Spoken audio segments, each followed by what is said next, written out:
Jake Martinez wiped the grease from his hands as the transport ship docked at the Kelvorian salvage station. Through the viewport, he could see dozens of massive warships floating in neat rows, their hulls dark and silent. Some were torn open, others looked almost new. All of them were dead. He had been working in alien space for 3 years now, ever since Earth joined the Galactic Coalition. The pay was decent, and the work kept him busy. Most aliens looked down on humans, treating them like children who just learned to walk. But Jake had built a reputation. When something was broken and no one else could fix it, they called him. The station master, a creature named Thex, waited at the docking bay. Thex had 4 arms and skin that looked like gray stone. 2 of his arms crossed over his chest, while the other 2 hung at his sides. "You are the human mechanic," Thex said. It was not a question. "Jake Martinez," he replied, extending his hand. Thex looked at the hand for a moment, before shaking it with one of his lower arms. "Follow me. The item is at the far end of the yard." They walked through corridors lined with windows. Outside, the salvage yard stretched for kilometers. Jake saw ships from species he recognized, and many he did not. Thex moved quickly, his heavy feet clanging against the metal floor. "Why is it so far from the others?" Jake asked. "Because it is dangerous," Thex replied without looking back. "Very dangerous." They took a shuttle to the far end of the station. When they arrived, Jake saw a single ship floating alone in the darkness. It was huge, nearly a kilometer long. The design was strange, with curves and angles that seemed to flow into each other. Burn marks covered the hull, and several sections were torn open like wounds. "What happened to it?" Jake asked. "That is the Stormbreaker," Thex said. "A Vrax battle cruiser." The Vrax were the greatest engineers in the galaxy. They disappeared 200 years ago, and no one knows why. This ship was their masterpiece. Jake moved closer to the window, studying the damage. The burn patterns were wrong. They did not look like weapon impacts. They looked like explosions from inside the ship. "Why hasn't anyone salvaged it?" Thex made a sound that might have been a laugh. "Many have tried. 12 pilots from 6 different species. 3 died. The others wish they had." Jake turned to look at the station master. "What killed them?" "The ship did." Thex walked to a control panel and brought up a holographic display. The Vrax built this vessel with something called a neural interface. The pilot connects their mind directly to the ship. It makes the ship faster, smarter, more deadly than anything else in space. But the Stormbreaker's interface is broken. When someone tries to connect, it destroys their mind. The display showed medical reports. Jake did not understand all the terms, but he understood enough. Brain damage. Permanent.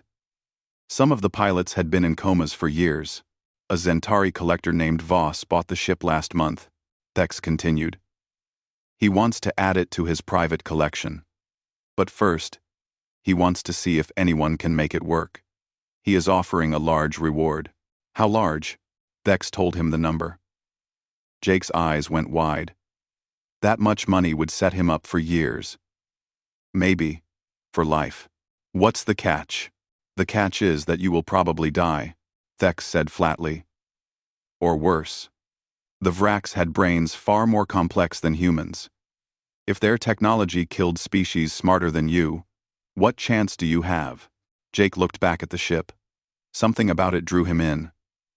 Maybe it was the way it floated there, alone and forgotten. Maybe it was the challenge. Or maybe he was just tired of being treated like he was not good enough. "I want to see it up close." Thex's 4 eyes blinked in surprise. "You are serious?" "Yes. You are either very brave or very stupid." "Probably both," Jake said with a small smile. Word spread quickly through the station.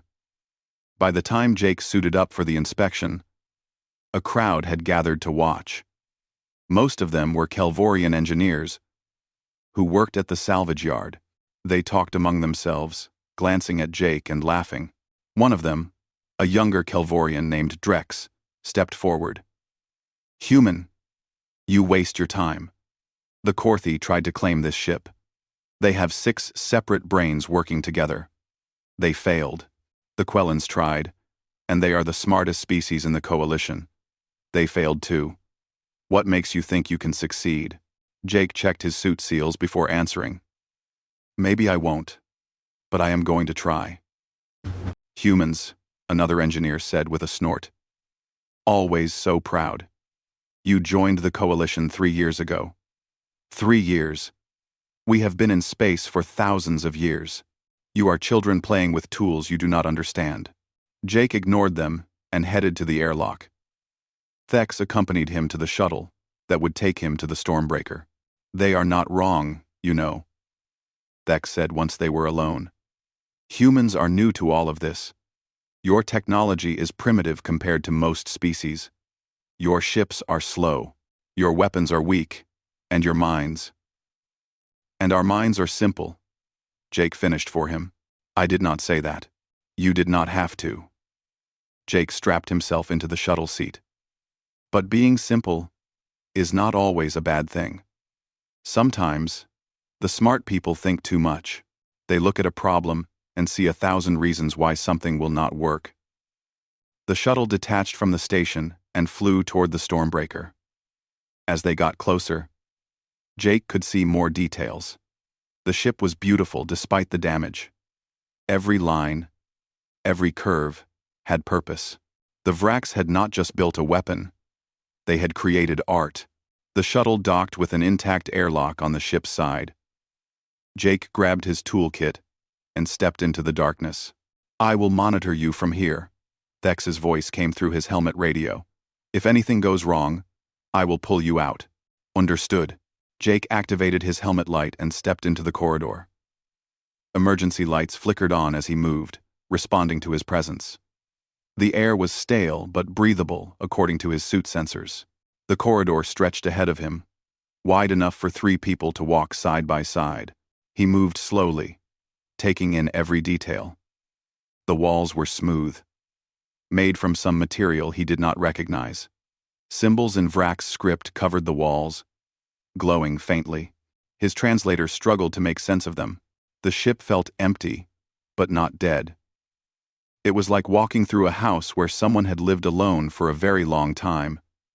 Quiet. Waiting. Jake found a map panel on the wall. It showed the ship's layout in 3 dimensions. The command deck was at the center of the vessel, protected by multiple layers of armor. He studied the route, memorizing the turns. As he walked, he noticed something odd. The damage he had seen from outside was mostly in specific areas. The engines were intact. The weapons systems looked functional, but the power distribution network and the computer cores were shredded, as if someone had deliberately targeted them. This was not battle damage. This was sabotage. Jake reached the command deck 30 minutes later. The doors opened smoothly, revealing a circular room. In the center sat a chair surrounded by holographic displays, all dark. Above the chair hung a crown of crystalline probes, the neural interface. He stepped inside, and the room came alive. Lights flickered. Displays activated and died. A low hum filled the air, rising and falling like breathing. Jake approached the chair slowly. He could feel something in the room, a pressure against his thoughts. It was not hostile, but it was not welcoming either. It was watching him. He sat down in the chair. Immediately, every display in the room lit up. Red warning symbols covered the screens. The pressure in his head increased, pushing harder. Most people would have run. Most people would have disconnected and given up. But Jake had spent 3 years fixing things that everyone else said were impossible. He knew that sometimes the most broken things just needed someone who would not give up on them. Hello, he said out loud. His voice echoed in the empty chamber. My name is Jake. I am here to help. The pressure did not ease, but it shifted. One display cleared, showing a status screen in Vrak's script. His translator worked slowly, converting the symbols to English. The ship was listening. Jake spent 3 days studying the Stormbreaker, before he tried anything serious. He brought equipment from the station and set up a small camp in one of the cargo bays. Thex thought he was crazy, but the station master kept his promise to monitor him and provide supplies. During those 3 days, Jake walked every accessible corridor. He mapped out the damage in his mind, taking notes and pictures. The more he explored, the more certain he became. Someone had torn this ship apart from the inside. The question was why. He read every report about the failed attempts to activate the ship. The pattern was clear. Every pilot had tried to force a connection with the neural interface. They treated the ship like a tool, something to be controlled and commanded, and every time, the ship had struck back. On the 4th day, Jake returned to the command deck. He had a plan, though he knew it sounded foolish. Tex had warned him again that morning, listing all the ways he could die. Jake thanked him and went anyway. He sat in the command chair and looked up at the neural interface crown. The crystalline probes gleamed in the dim light. According to the reports, those probes would pierce through his skull and connect directly to his brain. The thought made him nervous, but he had committed to this path. "I know you are listening," Jake said to the empty room. "I have been reading about you. About the Vraks. They were not like the other species in the galaxy. They did not build weapons to dominate. They built partners. The neural interface was not meant to let a pilot control you. It was meant to let you work together." So, the displays flickered but did not show any hostile warnings. Jake took that as a good sign. "Something bad happened here," he continued. "Someone hurt you. I can see it in the damage patterns. They sabotaged your systems while you were connected to your pilot. I think your pilot died while linked to you. I think you felt them die." The pressure in the room increased sharply. For a moment, Jake thought he had made a mistake. Then it eased again, but he could feel something different now. Sadness. The ship was grieving. "I lost someone too," Jake said quietly. "My brother. He was a pilot back on Earth. Training accident. They said he did not suffer, but I never believed that. I spent a year trying to fix the fighter he died in, trying to understand what went wrong. Eventually, I realized I was not trying to fix the ship. I was trying to bring him back." He stood up and walked around the command deck. His boots echoed on the metal floor. "You are not just a machine. I understand that now." The other pilots did not see it. They saw a weapon, a tool, something to be used. But you are more than that. You had a partner, and you lost them. Now you are alone. No wonder you fight back. Jake worked for the next week without ever touching the neural interface. Instead, he repaired physical systems. He replaced burned-out power cables. He cleaned corrosion from circuit boards. He talked to the ship while he worked, explaining what he was doing and why. The station workers watched through the cameras Thex had installed. They made bets on how long Jake would last before he gave up or died.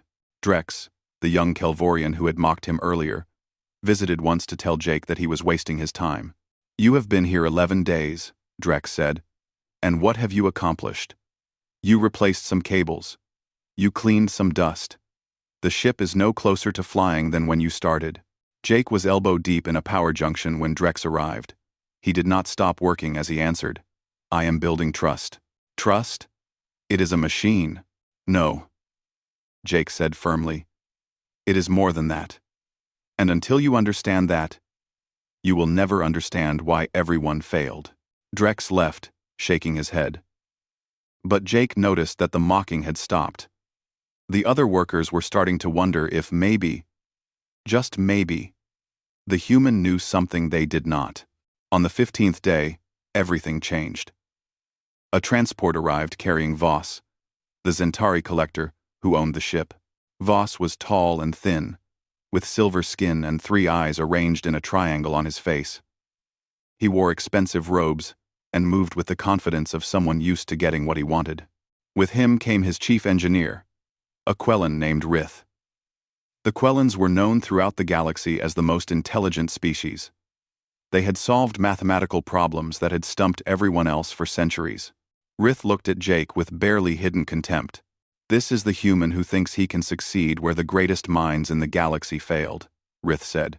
He spoke perfect English, his translator chip working flawlessly. I have studied the reports. You have done nothing but basic maintenance. You have not even attempted to access the core systems. Jake wiped his hands on a rag.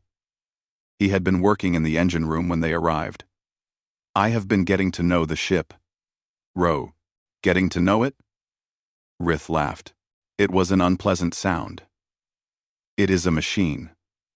A very advanced machine. But a machine nonetheless. It does not need to be known. It needs to be controlled. Voss held up a hand, silencing his engineer. The Zentari studied Jake with all three eyes. You have been here 16 days. I am paying for your time and resources. What do you have to show for it?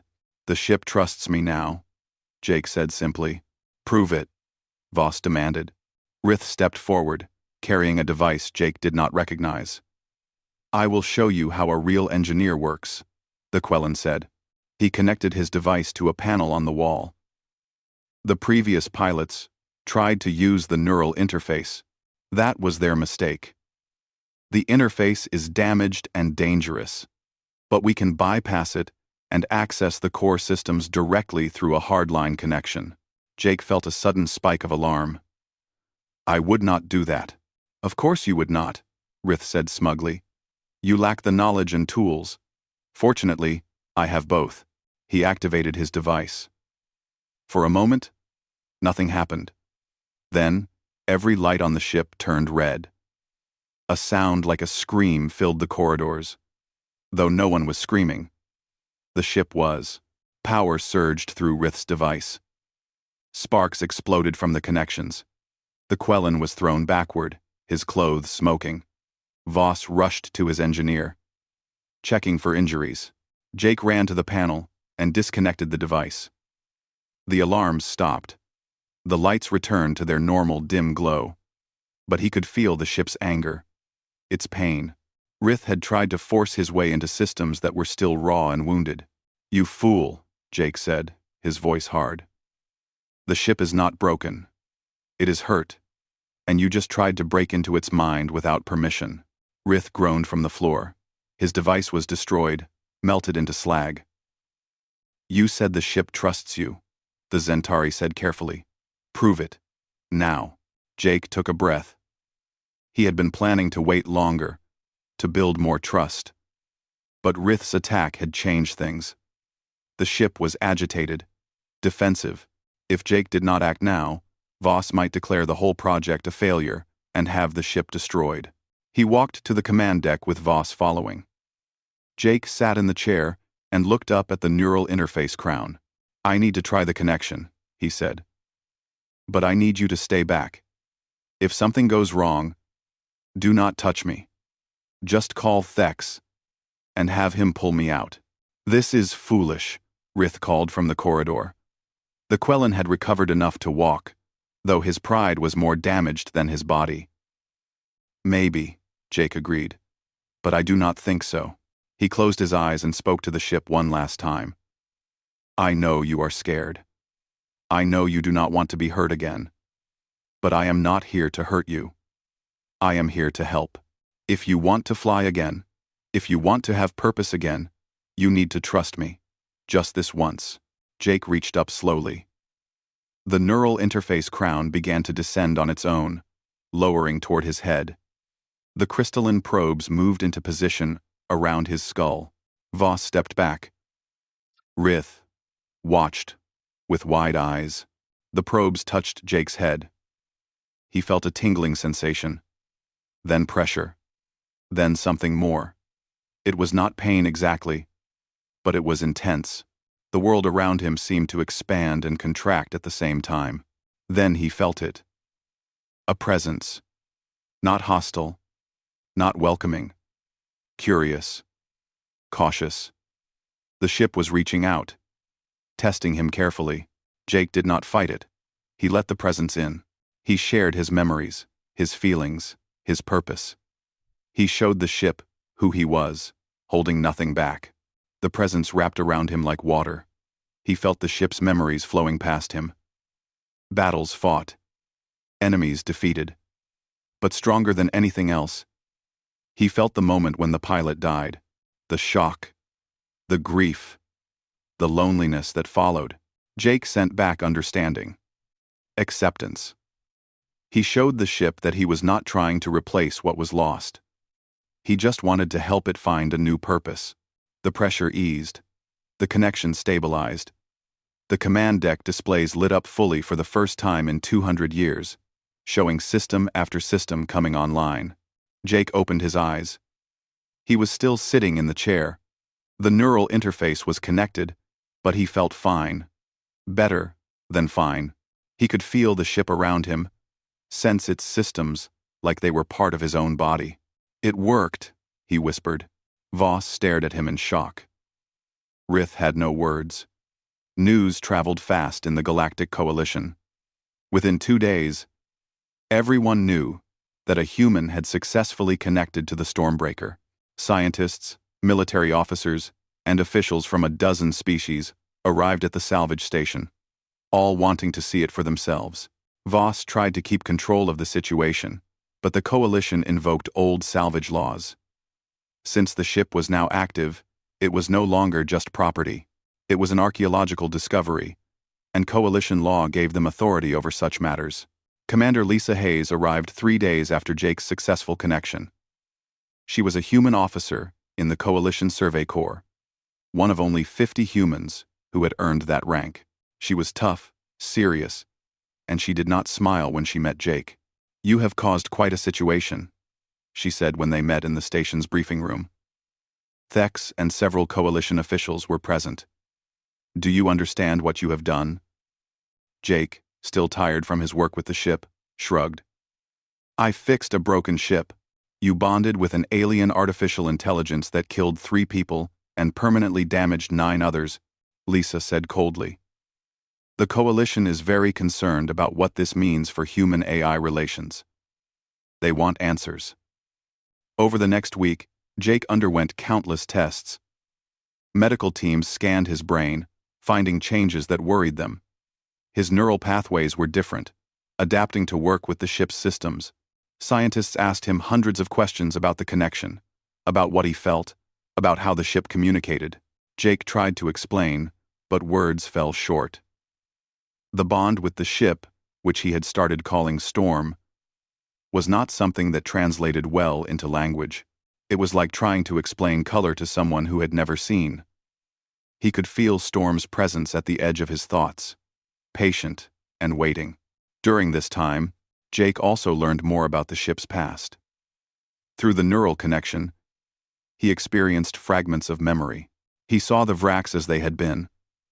Tall beings with 4 arms and faces that reminded him of birds. They had valued balance in everything, especially in the relationship between organic life and artificial intelligence.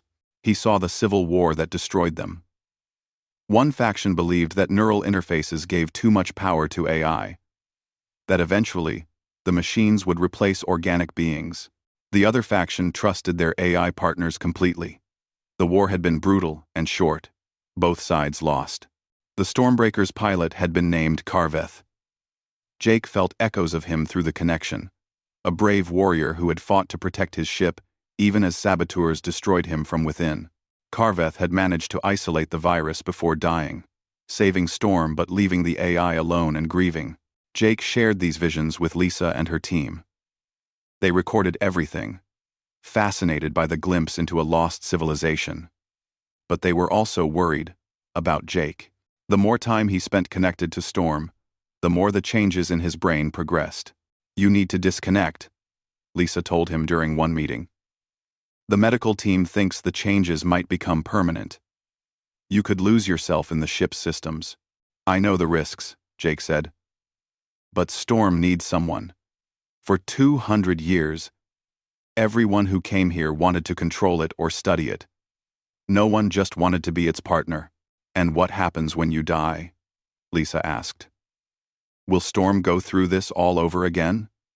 Will it spend another 200 years waiting? Jake had no answer for that.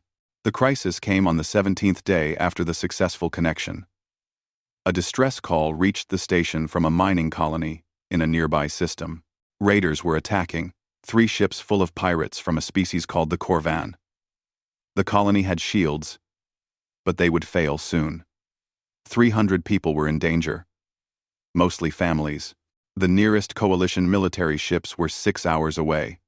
The colony had less than 2 hours before the shields collapsed. Lisa called an emergency meeting. Station officials, military officers, and coalition representatives gathered in the briefing room. They all looked grim. "We have no options," one of the officials said. "The colony is too far.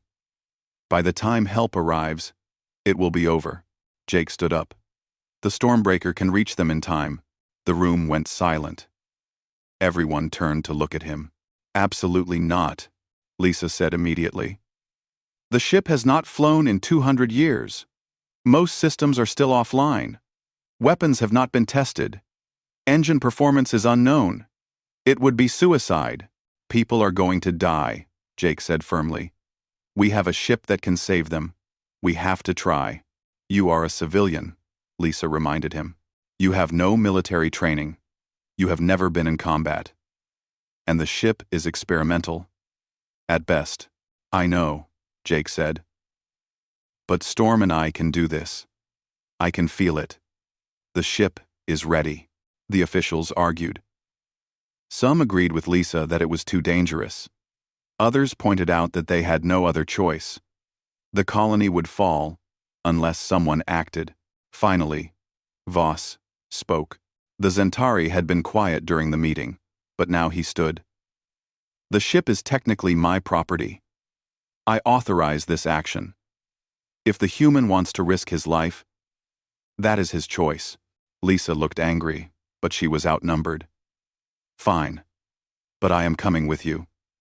If this works, someone needs to document it. If it fails, someone needs to report what went wrong." 20 minutes later, Jake sat in the command chair while technicians made final preparations. Lisa strapped herself into a secondary station, her face tense. Storm's engines were online, powered up for the first time in 2 centuries. Through the neural link, Jake felt Storm's nervousness. The ship remembered flying, remembered the joy of moving through space. But it also remembered pain and loss. It was scared. "I am scared too," Jake said quietly. "But those people need us. We can do this together." He felt Storm's agreement, hesitant but real. Jake reached out through the connection and activated the engines. The Stormbreaker shuddered as power flowed through systems long dormant. Station alarms went off as the massive vessel began to pull away from its moorings. "All stations report ready," Lisa said, reading displays. "Hull integrity is good. Power levels stable. I cannot believe this is actually happening. R. Peopletown." Jake took a breath and engaged the faster-than-light drive. The universe twisted. He felt it through Storm, felt the ship fold space around them. It was like being in 2 places at once, like being stretched across impossible distances. His mind should not have been able to handle it. Human brains were not designed to process faster than light travel from inside a neural link. But something in Jake's mind adapted. Storm helped him, guiding him through the experience, showing him how to understand it. They dropped out of faster-than-light travel near the mining colony. Jake immediately saw the 3 raider ships surrounding the colony. The raiders were Corvan, a species known for piracy and slave trading.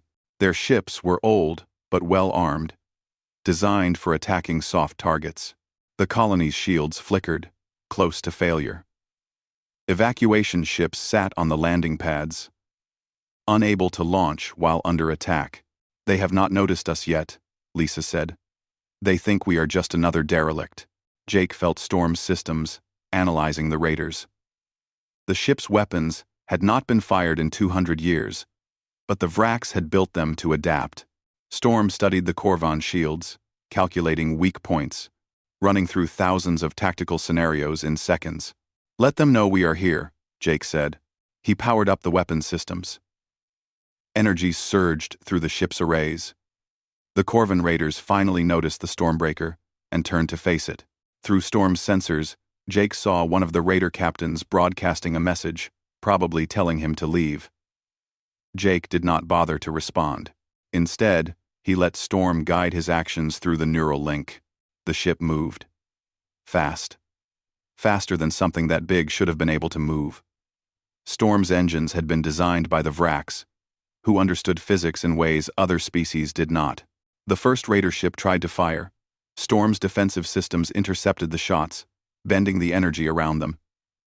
Then Jake fired back. The weapon's energy pattern shifted as it flew, adapting to the Corvin shields.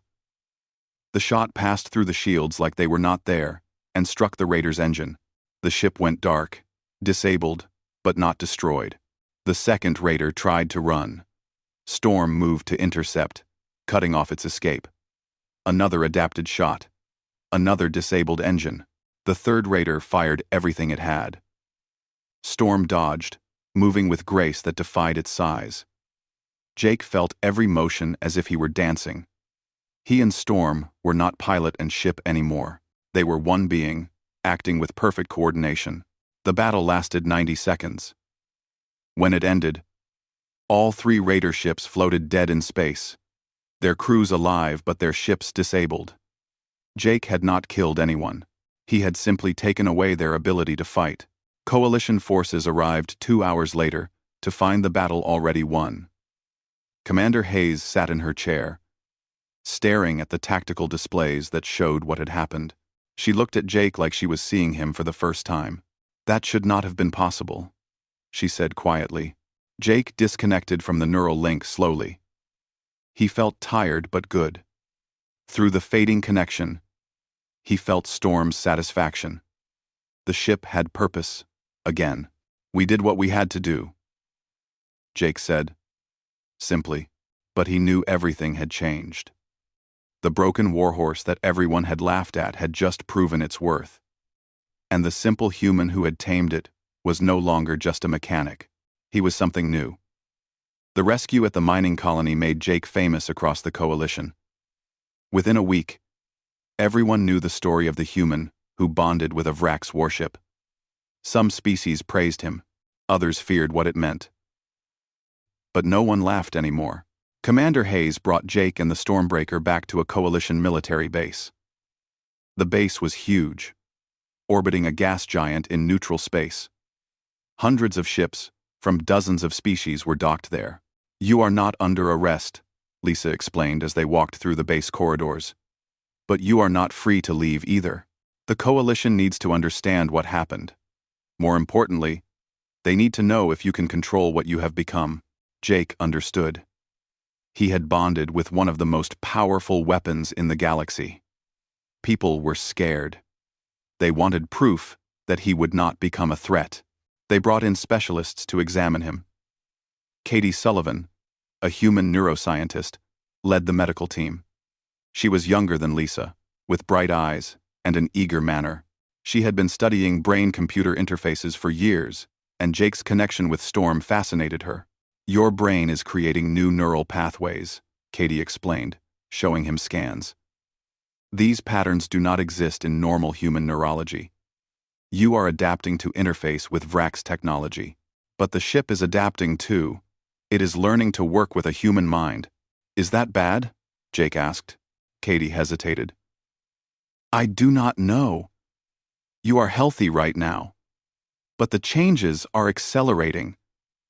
Every time you connect with Storm, the bond gets stronger. Eventually, you might not be able to separate yourself from the ship. You could lose your individual identity. Jake had felt it. When he was connected to Storm, he was more than human. He could process information faster, think in multiple dimensions, feel the universe in ways that words could not describe. But when he disconnected, he felt incomplete, like a part of him was missing. What if I tried to disconnect permanently? He asked. We attempted that 2 days ago, remember? Katie said gently. You started having seizures. Storm's weapons systems activated automatically. The ship responded to your distress. I think the bond has gone beyond optional. You need each other now. The coalition convened a tribunal to decide what to do. Representatives from 20 species gathered in a massive chamber. Jake stood before them, feeling small and out of place. Lisa stood beside him as his advocate. The tribunal was led by a Korthi named Velkan. The Korthi had 6 brains working together in one body, making them incredibly intelligent.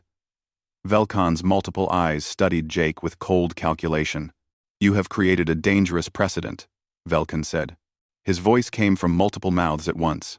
If one human can bond with Vrak's technology, others might follow. This could shift the balance of power in the galaxy. An official from the Quellan delegation stood. The Vraks disappeared because their technology was too dangerous. They gave too much power to artificial intelligence. Their civilization destroyed itself. Now a human, a species barely 3 years in the coalition, has revived that dangerous practice.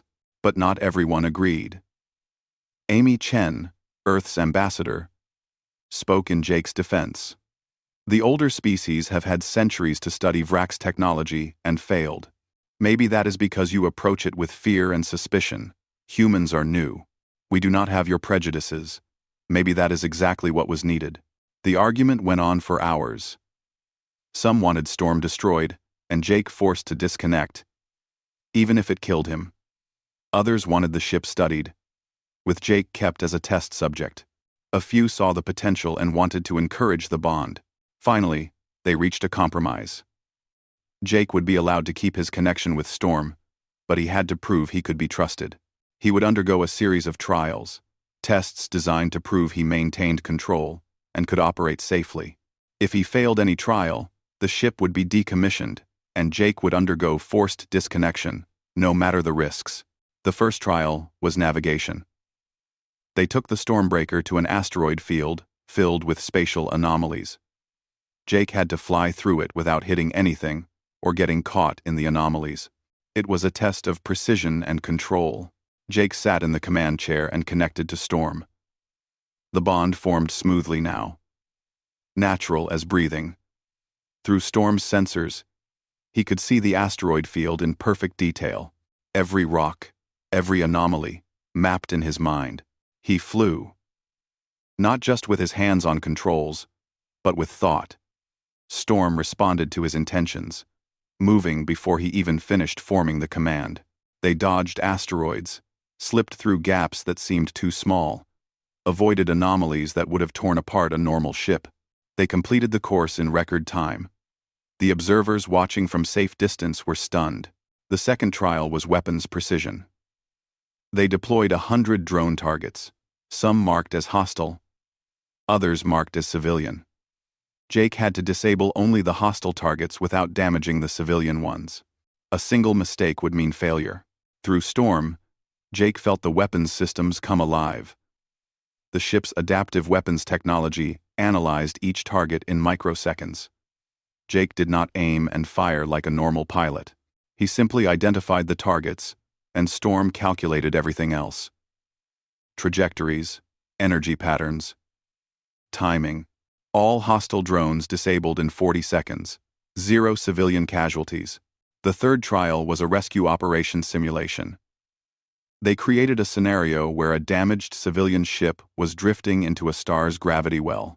Jake had to intercept it, lock on with tractor beams, and pull it to safety while avoiding solar radiation and debris. It should have been impossible for a ship the Stormbreaker's size. Large warships were not designed for delicate rescue operations. But Storm was not a normal warship. The Vraks had designed it to adapt to any situation. Jake and Storm completed the rescue with minutes to spare. The observers had to admit he had passed every test so far. But the fourth trial changed everything. It was supposed to be a combat simulation against AI-controlled opponents. 5 drone fighters would attack using tactics from known hostile species. Jake had to defend himself without destroying the drones. They were setting up the trial when urgent messages started coming in. Long-range sensors had detected 6 ships approaching fast. They were Corvan vessels, heavy cruisers, much larger than the raiders Jake had fought before. They are broadcasting a message, a coalition communications officer reported. They want the human who attacked their ships. They want revenge. Commander Hayes ordered immediate evacuation.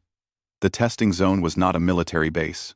They had civilian personnel, research staff, observation stations. Thousands of people needed to get to safety. And it would take time. We can hold them off, Lisa said, looking at tactical displays. We have 3 coalition patrol ships here. They are not as powerful as the Corvan cruisers.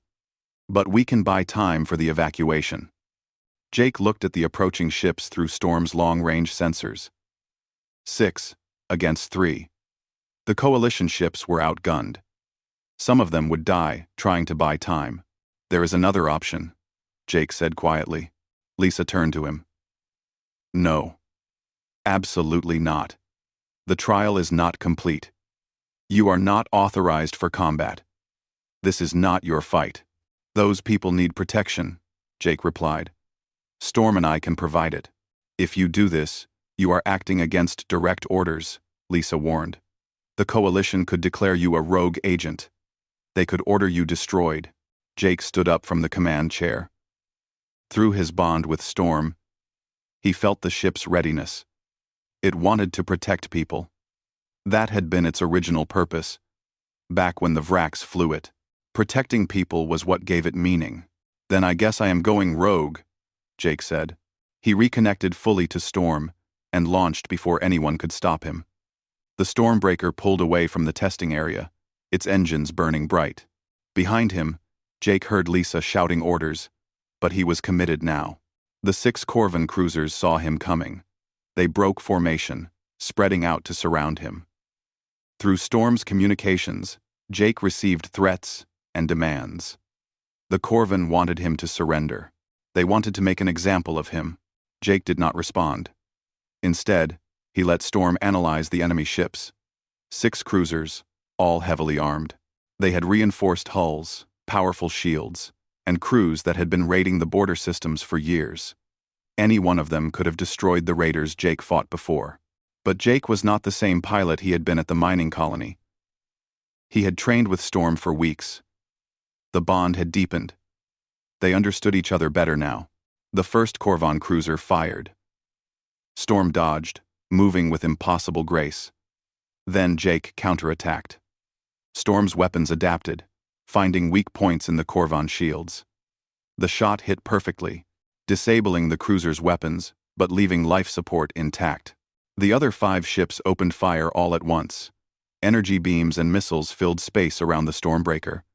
Storm moved through the attack like a dancer, avoiding some shots, deflecting others. The ship's shields absorbed what could not be dodged. Jake felt everything. The strain on the shields, the heat building in the weapons arrays, the G-forces that would have crushed a normal human, but that Storm's internal systems compensated for. He was not just piloting the ship, he was the ship. One by one, the Corvan cruisers fell. Storm adapted to each one, learning from every attack, becoming more effective with each engagement. Jake did not destroy any of them. He did not kill anyone. He simply took away their ability to fight. When the last cruiser went dark, Jake let himself breathe. The bond with Storm pulsed with satisfaction. They had protected the testing zone. They had saved lives. But as coalition ships surrounded him, and Lisa's voice came through demanding his surrender, Jake realized what he had done. He had disobeyed direct orders. He had engaged in unauthorized combat. He had proven to everyone that he and Storm were powerful enough to act independently. Some would see him as a hero. Others would see him as a threat that needed to be controlled. The trial had become very real. Jake expected to be arrested when he returned to the coalition base. Instead, he found himself in the middle of a political storm.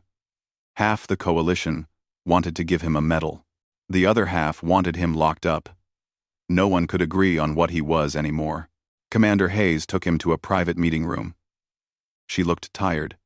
You defied direct orders. You engaged 6 hostile ships without authorization. Do you understand how serious that is? I understand, Jake said. But people were in danger. I did what I had to do. Lisa sat down across from him. The tribunal is reconvening. Some members want to declare you and Storm too dangerous to exist. Others are pointing out that you just saved thousands of lives and defeated 6 cruisers without killing anyone. You have become a symbol, whether you like it or not. Over the next 3 days, the debate raged. Military analysts studied recordings of the battle. They were amazed at what Jake and Storm had accomplished. 6-to-1 odds against larger, well-armed ships.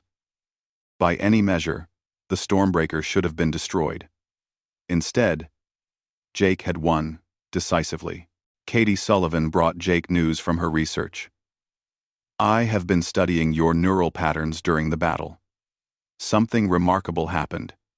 You and Storm did not just work together. You became a single consciousness, sharing thoughts and reactions instantly. That level of integration should not be possible. Thanks for watching. We won? End quote. Is it permanent? Jake asked. I think it can be controlled, Katie said carefully. You proved that when you disconnected after the battle. But the potential is there. If you stay bonded to Storm long enough, the line between you and the ship might disappear entirely. The tribunal made its decision on the 4th day.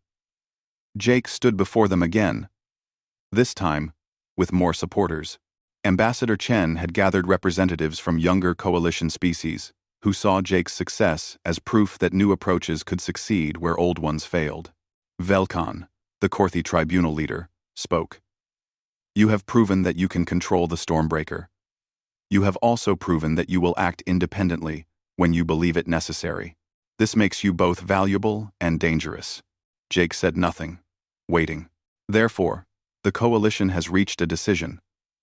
We will not separate you from the ship. We will not destroy the Stormbreaker. Instead, we offer you a choice. You can accept a commission in the Coalition Survey Corps, with oversight and accountability. Or, you can leave Coalition space and never return. It was not really a choice. If Jake left, he would be hunted. Too many species feared what he and Storm represented. Staying meant accepting restrictions, but it also meant purpose. I accept the commission, Jake said. Lisa smiled for the first time since he met her. Welcome to the Survey Corps, Captain Martinez. The news spread fast. A human had been given command of a Vrax warship. More importantly, the Coalition had acknowledged that humans might have a unique ability to work with Vrax technology. Scientists began reviewing records of other abandoned Vrax ships. There were dozens scattered across the galaxy, all declared too dangerous to salvage. Katie Sullivan proposed a new program. She wanted to train other humans to attempt neural bonding with Vrax technology. It would take years of preparation, careful selection of candidates, extensive safety protocols. Not everyone was happy. The Quellans protested, arguing that giving humans access to Vrax ships would upset the balance of power.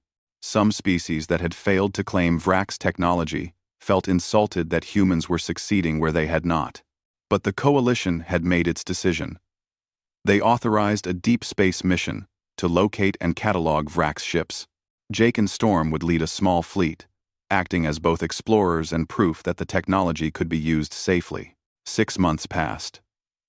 The Stormbreaker was fully repaired and upgraded. Coalition engineers had worked carefully, making improvements while respecting the original Vrax design. Storm's hull gleamed, all damage erased. The ship looked ready for anything. Jake stood on the command deck, wearing a Coalition Survey Corps uniform. It felt strange after months of civilian clothes, but he was getting used to it. Through his bond with Storm, he felt the ship's eagerness. They had been docked for too long. It was time to fly. Lisa Hayes, promoted to admiral after the tribunal hearings, contacted him from her flagship. All ships report ready. We have authorization to proceed. How is Storm? Jake smiled. Ready and eager. Storm likes having a purpose again. Good. Because we have a lot of work ahead. There are 17 Vrax ships in the sector we are exploring. If even half of them can be recovered, It will change everything. The fleet prepared to jump to faster-than-light travel. 3 coalition research vessels, 2 supply ships, and the Stormbreaker. Not a large fleet, but enough for their mission. Jake sat in the command chair and deepened his connection with Storm. The neural interface activated smoothly, the bond forming instantly. He felt the ship's systems as if they were his own body. Engines ready, shields charged, weapons on standby. Everything perfect. Through Storm's sensors, he could see the entire fleet. He could feel the electromagnetic fields around each ship, sense their engine vibrations, know their status without being told. The bond had grown so strong that Storm was teaching him to perceive the universe in ways no human had before. "Captain Martinez, you are clear to engage faster-than-light drive," the flight controller said. Jake took a moment to reflect on everything that had happened.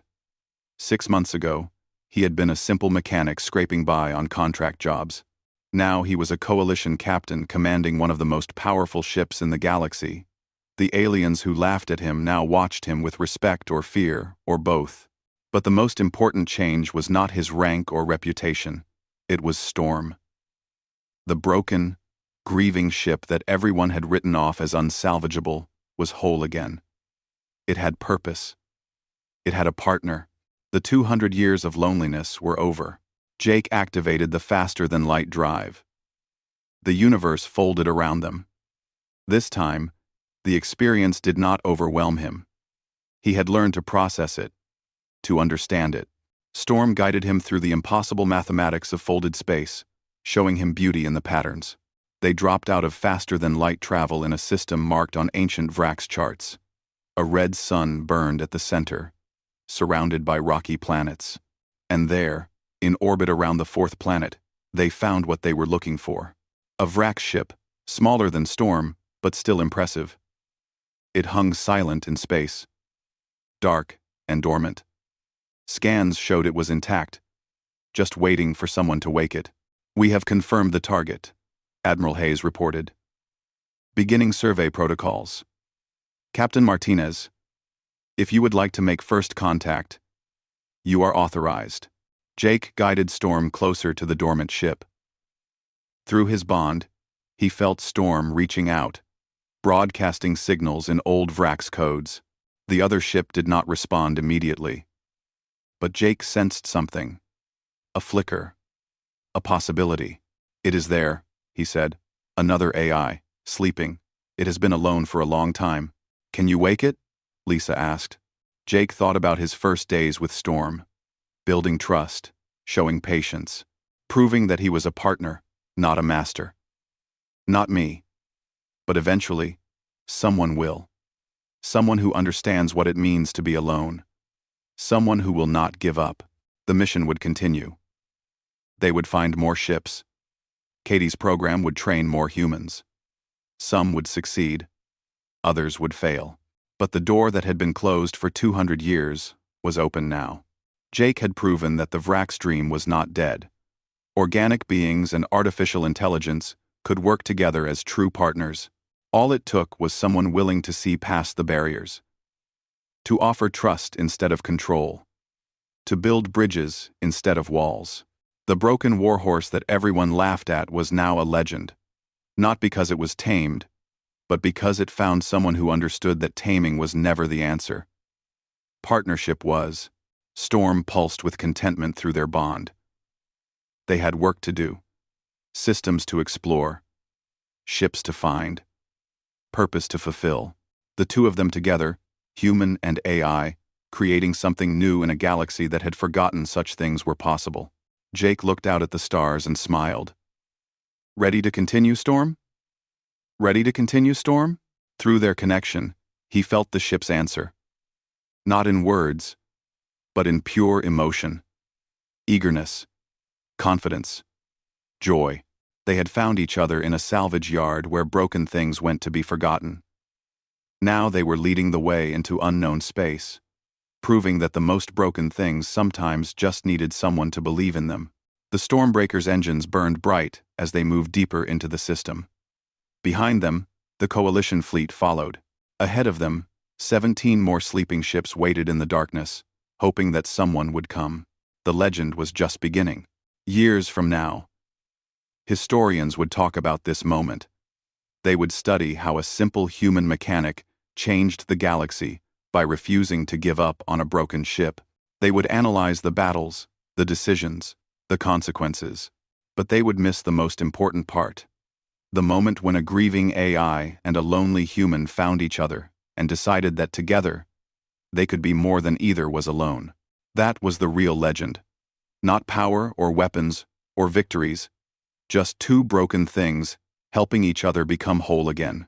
And in the quiet spaces between stars, other ships began to wake from their long sleep, stirred by signals that told them they were not forgotten. The wracks were gone, but their dream lived on, carried forward by humans brave enough to try, and AIs patient enough to wait for the right partners to arrive. The galaxy would never be the same.